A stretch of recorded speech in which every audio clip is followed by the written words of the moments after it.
কাল মা আর বাবা মিলে গিয়েছিল শ্রাবণী মেলাতে। সেখান থেকে কি কি নিয়ে এলো দেখাই তোমাদের। এই যে ছোট্ট ছোট্ট গজা, আর নিয়ে এসেছে আমার পছন্দের নিমকি। এই নিমকিগুলো দোকানের নিমকির থেকে সম্পূর্ণ আলাদা খেতে, বেশ মুচমুচে আর খুব সুস্বাদু। এছাড়াও আরো নিয়ে এসেছিল কয়েকটি ওই চোঙা ভাজা টাইপের চিপস আর অন্যান্য এই ধরনের চিপসগুলো। আর এনেছিল গ্লাস বা কাপের ওপরে যে কভারগুলো থাকে ওগুলো।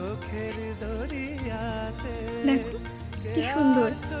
আমি তো প্রথমে পাথরেই ভেবেছিলাম ডিজাইনগুলো দেখে, পরে দেখলাম প্লাস্টিকের। এতে ওই 6টা মতো আছে। এছাড়াও এনেছিল 4টে চীনামাটির কাপ। কি সুন্দর না? আজ এই পর্যন্ত, টাটা।